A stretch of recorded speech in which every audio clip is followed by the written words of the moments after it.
nga non-bailable yung case na isinampa dito kay Spokes Harry Roque. Kasi gustong-gusto nilang bawiin si Harry Roque sa kamay ng Dutch para ikulong, gurgurin, takutin, para nga naman lahat tayo matakot na. Kasi sinabi ng DOJ eh. Di ba? Sinabi ng kanilang undersecretary at ito'y utos lahat ng mga bangag, mga kababayan. Dahil sa pagiging abogado lang ni Harry Roque at pagsama doon sa kaya Cassandra Ong patungkol doon sa kanyang babayaran sa PAGCOR, ito ay sinangkot na sa human traffic at sinangkot na sa Pogo. Samantalang si Lisa Tanas, pinakita ko yung picture, si Marcos Bangag ay tumanggap ng 750 million pesos during the campaign period. Sinabi ko yan sa inyo. According to our source, mga kababayan, at galing ito sa Pogo. Kaya itong ginagawa nito ay pag-target sa atin. Ang mga kasabot nila, ang mga Pogo operation nila, ay namamayagpag, nakakalusot lahat, pero ito ay pinipili o tina-target ang mga katulad ko, katulad ni Harry Roque, di ba? Na siya ay kasuhan kasi gigil na gigil sila, mga kababayan. At ang sinasabi nitong DOJ na ito, hindi daw ito political persecution. Ito daw ay crime. Di ba?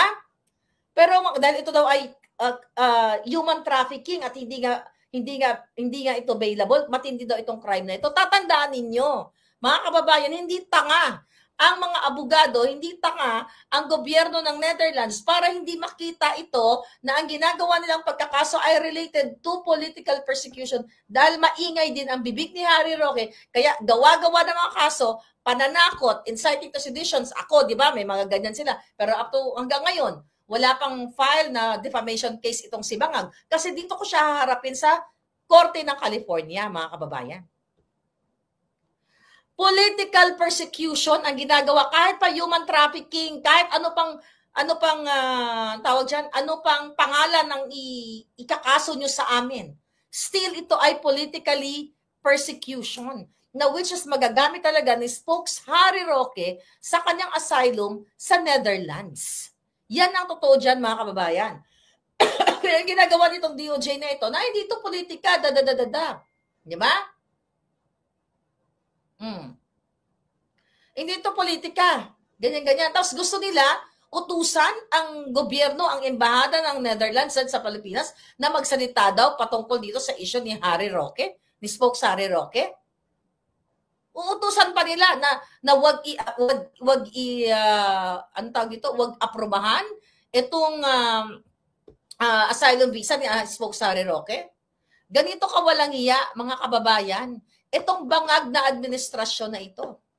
Kasi gusto talaga nilang takutin kayo, sindakin kayo para hindi na tayo magsalita. Kasi nga bulusok na ang trust rating ng mga bangag. At ngayon lalo, sabi ko nga talagang kahit saan magpunta si Inday Sara, ay talagang pinapalakpakan siya, hinalikan, niyayakap. Walang ganyan si Bangag. Wala nga gustong nyo makap dahil siyempre, si Bangag hindi naman yan makikipagyakap sa inyo. Yung hinayupak na yan, drama-drama lang yan. Hindi siya makikipagyakap sa inyo, mga kababayan. Yan ang katotohanan yan. Diba? So ngayon, excuse me, Gracie, ngagba. O, yeah. So ngayon, mga palangga, ito ngayon ang, ano tawag dito? Ito ngayon ang malupit na talagang kailangan ninyo ay kumilos. Dahil nga talagang sobrang mag-criticize ito si Spokes Harry Roque.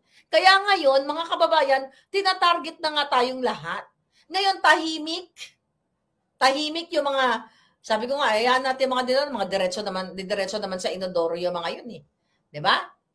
Diretso naman lahat sa inodoro yung mga yan. O ngayon, anong drama ngayon ni Bangag? Excuse me, recently, nauubo na naman ang hitad. Okay. Eto tignan mo to. Eto ang balita nilang bago. Eto pinagyayabang niya. Investment na nakuha mula sa taong 2022 hanggang 2024, nakalikha daw ng 350,000 na trabaho, sabi ni Bangag.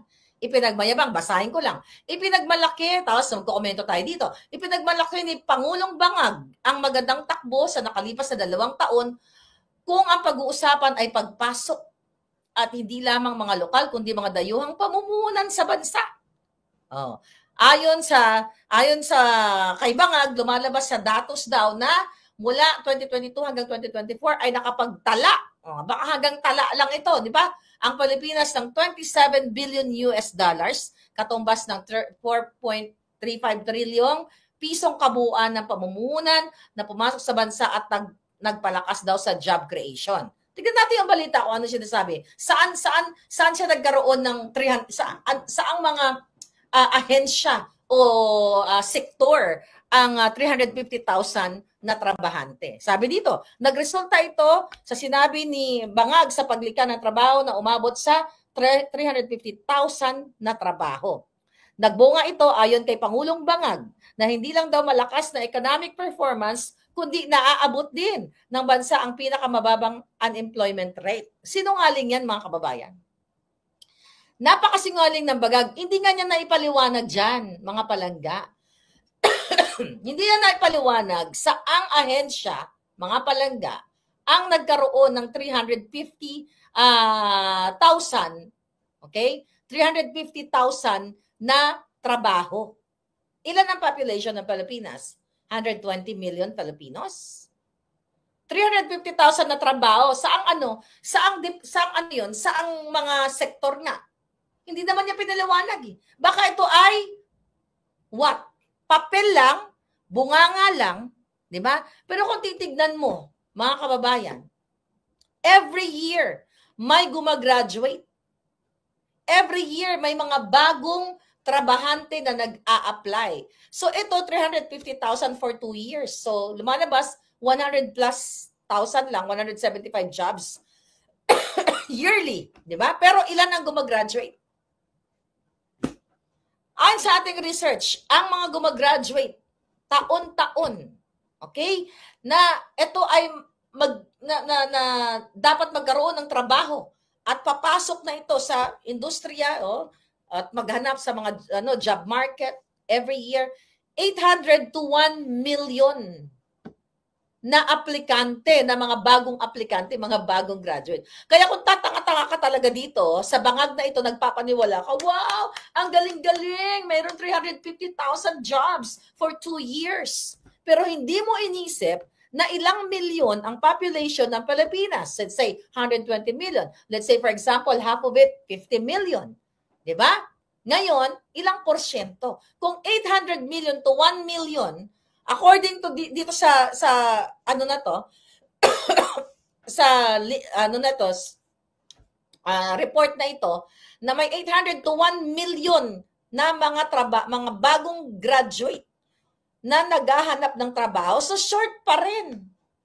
Imagine mo 2 years lang 'yon. 2 years is 350,000 daw ang pinagmalaki niya. Kaya daw gumanda ng ekonomiya, Pero nakalimutan nilang ipaliwanag sa inyo na yung paano yung gumagraduate ng taon-taon. 800 to 1. Sabi mo na lang 800. Sabi mo na lang 500 kada taon. Ang ipinagyabang ng gunggong na Bangag, 350,000 jobs daw ang naibigay ng mga investors na pumasok. Pero ang question natin, saan itong mga sektor na ito? Kasi kung 350,000 jobs lang, mga palangga, for 2 years, sabi ko kanina, 175 per year lang. So if you talk about 800 to 1 million ang graduate o yung mga returning, yung ibang OFW na umuwi o yung mga nagpahinga, walang trabaho, o nagkasakit, mag-apply ulit sila ng trabaho. So, ibig sabihin, sad-sad pa rin sa kahirapan ang Pilipino na walang trabaho. Kasi kung 800 o kahit 500 na nga lang, ang kailangan ng trabaho, 175 lang na ibigay mo. Ibig sabihin, bangag ang gobyerno mo. Diba? Bangag at wala sa tamang kaisipan kasi nga hindi niya nga maipaliwanag, hindi man lang nilagay nila sa report doon kung saan ito mga sektor na ito, sa anong industriya, sa showbiz ba ito? Ito ba ay sa mga kantong nagsisinghot? Ito ba yung mga nag-transact sa mga kanto-kanto ng mga murang pulburod na ngayon o mga shab-shab? Yun ba? Wala siyang ipinakita doon, mga palangga. Kaya naungusan na tayo ng Vietnam, ng Thailand, di ba? Ang atin ay palubog tayo ng palubog, mga palangga, dahil dito sa bangag na Marcos ninyo na kidnapper, smuggler, lahat na. Underemployment pa rin ang Pilipinas dahil nga dito sa kasinungalingan nitong bangag na administrasyon na ito. Diba? Yung nagpadagdag ng oras sa trabaho, sabi ni Angels in Heaven, ayun na nga. Kaya sabi ko, kasama ba yun sa sektor na yun? Angels?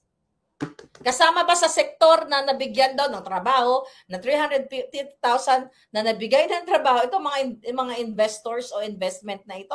Baka kasama doon yung mga sumisinghot. Kaya nga tinatanong natin, anong industriya? Anong sektor? Construction ba? Teaching job ba? Nasa healthcare ba? Engineering ba? Or street dealer? Pulburon dealer? Baka yun ang nabigay niyong trabaho. Right? Okay. Ngayon, mga kapapalangga, ang daming walang work kahit nakagraduate na, sabi ni Tintin Reyes. Kumusta kayo dyan, mga kababayan? May trabaho ba kayo? Galos-los na si LBM. Anong 350,000 na wala man lang trabaho tungkol sa infrastructure at wala sa kalingkingan ni tatay? Exactly. Thank you for sa pag-comment mo. Kasi mga kababayan, ang sabi niya dito, sa report nila, 350, ilang magkano yung investment na pumasok daw? 27 billion US dollars. The question is, nasaan ang tangible result? O industriya ng pulburon, sabi ni G. De La Fuente. Kung meron 27 billion US dollar na pumasok na investor o investment, di ba? Sa Pilipinas, bakit wala tayong makitang infrastruktura? Bakit wala? May mga ipinatayo bang mga bago? Wala eh. Ano ang mga pinapatayo nila? Mga pulburon laboratory, smuggling. May naipatayo bang mga cold storage sa ating mga magsasaka? Inis na inis pa nga ang mga magsasaka hanggang ngayon. Kung totoong may 27 billion, baka ito ay papel-papel lang, napakadali, di ba? Mahilig sila sa ganyan. O, kunyari, si mga ganito, ganyan-ganyan. Saan ang 350,000 na mga trabahante at nasaan ang 27 billion US dollar na sinasabi dito, mga kababayan? Wala. Wala silang maipakita. Pero ang pinagkakabalahan na, ito, bago. Pamahalaan, dapat nang pumasok para labanan ang fake news. Wala silang pinagkabalahan, kundi ang i-weaponize. Okay? Itong mga kaletsyang, mga fake news, lagi nang sinasabi. Itinuturing ng pamahalaan na isang banta sa pambansang seguridad ang paglaganap ng fake news, disinformation, misinformation, at malinformation, particular na sa social media. Tingnan nyo to ha. May 2 to ha. Ito pinagkakabalahan nila. So itinuturing daw ng pamahalaan, okay, na banta sa seguridad. Kasi banta ako dahil tayo ay nag-i-expose ng smuggling ni Lisa Tanas, ng kidnapping ni Lisa Tanas at Tibangag. Smuggling, kidnapping, pagnanakaw, bribery, panggigipit. Kaya para sa kanila, ang pag-voice out natin ay banta sa seguridad.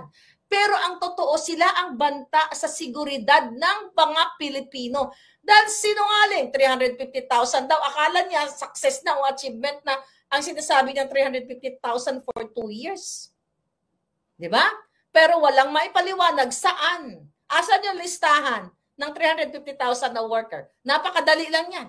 Wala silang maipakita. Kasi ito ay puro kasinungalingan. O sabi dito ng Presidential Communication Office na si Ruiz nga, ayan, di ba? Nakalimutan na natin, may issue pa yan. Meron ng conflict of interest na nakakuha ng pera ang kanyang kumpanya dito sa gobyerno. O ngayon, ano sabi dito?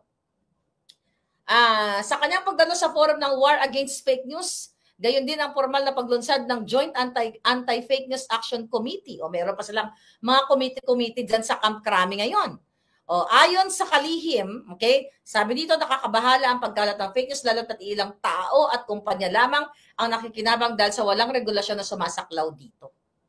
So talagang tinututukan itong mga ang social media.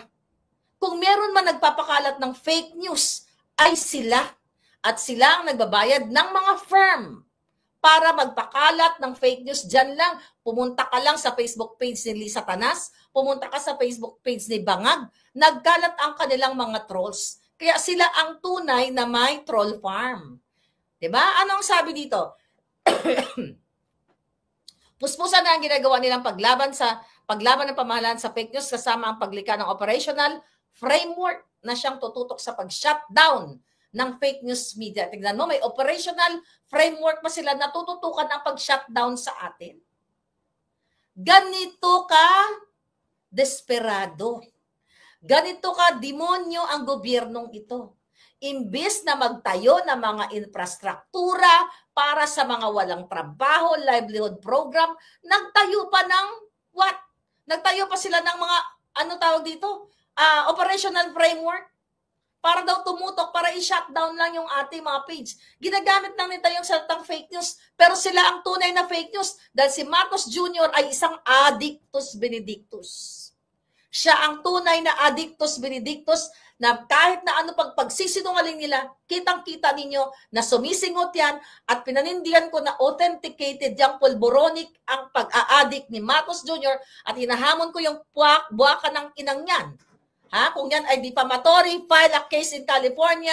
For the record, mga kababayan, hanggang ngayon, wala pa pong pinafile na case si Marcos Jr. laban sa akin dito sa California patungkol dyan sa pulburon na yan. Ang kaya na nilang i-file dyan sa Pilipinas, yung kanilang mga fabricated crime, fabricated address, kasi hawak nila ang gobyerno. Pero takot si Marcos Jr. na mag-file dito ng case laban sa akin kasi magbabakbakan kami sa Korte ng Amerika.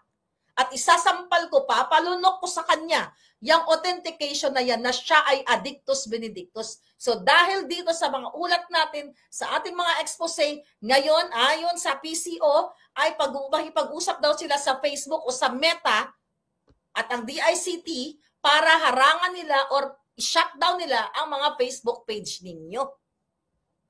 Kita ninyo? Pinagkaabalahan nila para patigilin tayo dito. Sila ang nagpapakalat ng fake news. Lahat tayo, only the Duterte supporters o Duterte bloggers or mga supporter para sa katotohanan. Yes. Alright. Ito, tignan mo ito. Padala ni Lisa Tanas. Itong blank space of life. Ayan. Okay. Tanga, ikaw ang duwag. Okay? Yung amo mong duwag, kaya shoot kita sa inodoro katulad ng amo mo. Ayan, sinyot na natin. Mga katulad niyan, na mga Facebook yan, ay binabayaran ng gobyerno ng pera ninyo. Binabayaran ng pera ng bayan para magpakalat ng kasinungalingan. Ganyan ka walang hiya, mga kababayan. Kaya sila ngayon, puro ang laman, hindi nyo ba napapansin, laman na lang, magawa ng mga ano na yan, mga task, mga task force na ganyan para sa fake news. So ito, another, ayan, Joint Anti-Fake News Committee. Ito pala, May 2. Nasaan sila nito? Okay. Pakita ka natin to. Ano ba to? Hindi, ibang to. Forum Contra Fake News. Formal lang inilunsad ng Philippine National Police ang Joint Anti-Fake News Action Committee or JAFNAC sa Campo Crame. Sila nga nag-fake news nung sinabi ni Bangag na wala daw armas ang mga pulis na pumasok doon sa compound ng KOJC. Sila ang fake news na sinasabi nilang hindi nila kinidnap si Pangulong Duterte. Pinakidnap nila harap-harapan. Sila ang fake news. Sila ang fake news sa lahat na ako ay dito ay nag-expose ng kidnapping ni Teddy Boy Locsin Jr. Yung putang ina niya, pati ang asawa niya, hindi pa kayo tumigil sa paghingang, mga yawa kayo. Yan, kidnapping yan. Kung matapang yan si Teddy Boy Locsin Jr., kumaso yan. Tasuhan niya si distressed mother, pareho sila na sa Europa. Pinakidnap nila yung dalawang bata. Kaya may pa joint fake news committee, eklabus pa sila. Hindi pa sila nakontento diyan sa HUAD committee nila, sa paggigipit sa mga vloggers. Ngayon may mga joint anti-fake news sila. Imbis na hulihin nila ang mga nagpupulburon, paano nga naman huhulihin ni Marbil ng NPA, ng PNP? Dahil okay lang magsinghot kasi pandagdag oras sa trabaho ng mga pulis. Only in Bangag administration na walang task force para hulihin ang mga pulis na tiwali na sumisingot sa loob ng hanay nila sa halip pinapayagan ng PNP na sila ay magdurog. Kasi para madagdagan, para gising sila, dilat ang mga mata nila sa gabi o sa kanilang trabaho. Pero ang mga katulad natin na nagbibigay ng sentimiento, nagbibigay ng mga expose dito, ay gusto nilang patahimikin. Pero hindi magwawagi ang mga buwaka ng inang yan, mga kababayan. O, ayan. Ano pa dito, mga nakasulat dito? Ayun, so far, yun ang mga tinututukan nila. Yun yung mga headline ngayon. Alright? Yun ang mga headline dito patungkol sa fake news, patahimikin tayo, kakasuhan, ganyan-ganyan. O, ano pa yung mga kadyutahan dito? O, yung mga panggigipit, paggigipit nila sa kay Villar. Pero kung ako naman, kung talagang mayroon na ginawa yan si Villar, yung kanilang kumpanya, dapat lang managot. Pero the question is, ano ang motivation ng Bangag administration? Kasi nga, sumuporta ang mga Villar kay Sara or hindi sumuporta, nag-ask ng support. Kaya ngayon, lahat ng bumaliktad or lahat ng magdikit-dikit kay Inday Sara ay kasuhan. Sinabi ko na yan sa inyo, 2023 pa. Ang mga kumpanya, 'di ba? Na hindi umaayon sa mga bangag ay tatamnan ng kaso, sisilipin ng kanilang mga taxes and everything, dadagdagan, yung buwis nila, basta lahat na lang ay lahat nila ay tatargetin. Katulad nito, Ombudsman Martires slams Gwen Garcia's defiance. 6 apology over political. Ayan, ayaw bumaba ni Wakwak Gwen dahil sinuportahan ni Bangag. Okay? Ano sabi dito sa balitang ito? Ombudsman Samuel Martires said it comes as no surprise that Cebu Wakwak Garcia is refusing to heed the preventive suspension order over her issuance of a quarry permit as she had previously defied the rule of law in another case. Diba? Siya na ang gumawa ng anomalya, siya pa ang nagdamamatigas na hindi siya bababa. Kasi nga binabakapan ni Bangag. Ang sabi ni Bangag, ito daw ay sundin ang rule of law. Hindi ba sinusunod na nga ang rule of law? Palibhasa, kaalyado nila, kaya ayaw ni Bangag na sumunod si Wakwak Garcia sa utos ng ombudsman na bumaba siya sa pwesto niya dahil suspendido siya dahil sa pagbigay niya ng maanumalya o illegal na quarry permit. Nakita niyo mga kababayan? My God. I hate drugs, sabi ni Pangulong Duterte. Kailan kayo kikilos? Sabi ni Arminio Texon, the US would be very happy if they could create 150,000 jobs a month. Bangag is a fake news. Kaya nga, palangga. Alright? Uy, ngayon sa Amerika may pinapropose si Lolo Trump na ang 200,000 US dollar earner. Okay? Na pwede mag-exempt sa tawag dito, sa tax. Sana, 'di ba? Para naman makatipid naman tayo, no? So I hope, maganda sana ma-approve na 'yan at maayos na 'yan at nang hindi na tayo magbayad ng tax para naman may extra tayong pangkape. Hi, Charlos, good evening. At si Jen Gisla, hello from Iceland. Thank you, palangga. Tomorrow ay sa Sunday, may event ang sa Vallejo, California. Mayroon diyan event para kay Pangulong Duterte, Bring PRRD Home at ang kampanya na rin para sa ating Duterte 10. Alright? Sinong naligaw? May naligaw ba dito, palangga? May naligaw. Hayaan mo. Sabi ni Lydia, okay, sabi ni Ma'am Lydia Tagangin, okay, Marnie, I think tama ka kaya tinitira si Villar kasi kumakampi kay VP Sara, pero huwag kalimutan Senate ko na si Cynthia Villar na maugong napapalit.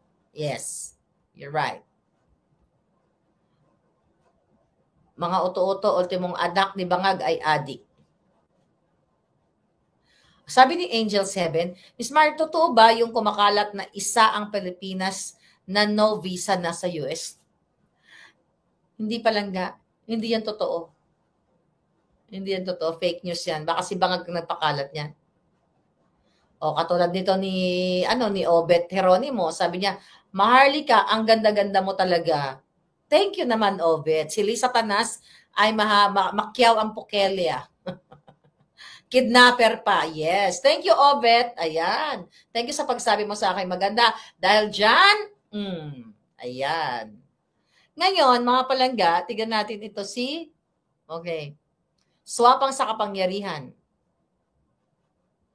Uwi na po ba si Tatay Dig? Sabi ni Ngaubu.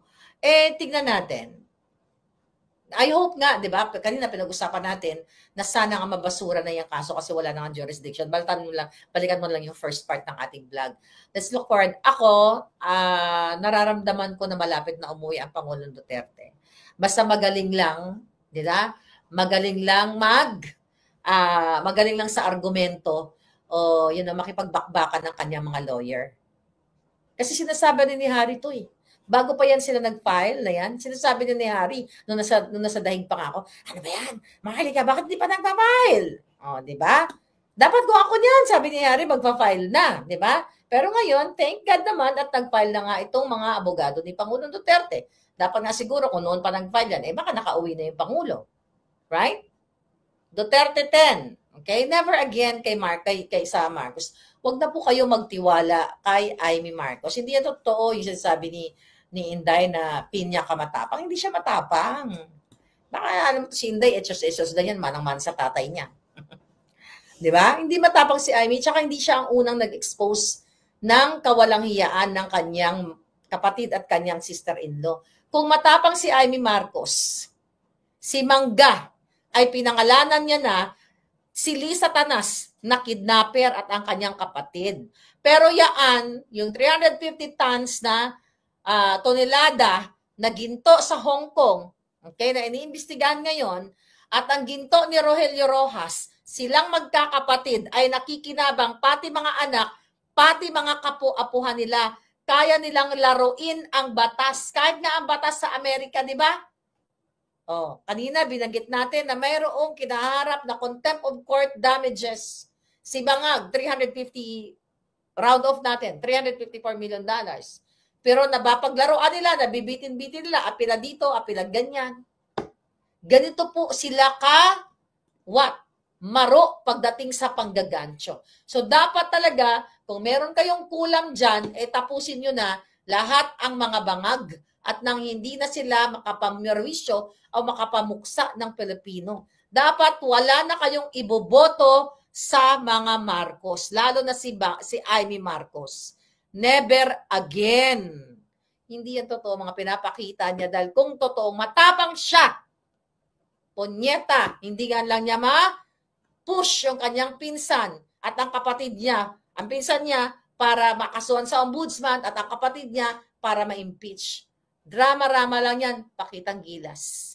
Si Maharlika ang unang nag-expose about the O-Plan, eliminate the enemies. Si Maharlika 2022 pa lang ang nag-expose ng smuggling ng kanyang pamilya. Si Amy Marcos, puro lang, hay nako, never again sa mga Marcos, sa mga bangag. Tapusin nyo na yung kanilang mga karir dyan sa mundo ng politika. Wag na kayong magpapauto, mga kababayan, dahil kung kayo ay boboto sa mga Marcos, tangay na, paulit-ulit na lang tayo. Kung ano man ang laro ni Inday, okay, na habol-habulan, pinya-pinyahan, I respect that, but you have to read between the lines. Huwag niyong kalimutan na pinromote ni Inday. Sabi ng tatay niya, black voting. Okay? Ganon talaga ang politiko, ang politika. Kailangan magaling ka maglaro, parang si Pangulong Duterte, di ba? But you have to be smart. Never again, no kay Marcos, no kay Amy. Hindi yan totoo na siya ay matapang magaling. Dahil kung matapang siya at magaling para sa Pilipino, mga kababayan, matagal na wala si Bangag at si Inday na presidente. Kaso lang, naggagaling-galingan, nagbibida-bidahan for election purposes. Excuse me. Diba? Ngayon, ang mga ayuda, sa DSWD ang mga bigas na mga kajotahan na 20 pesos ngayon, pinigil na naman nila.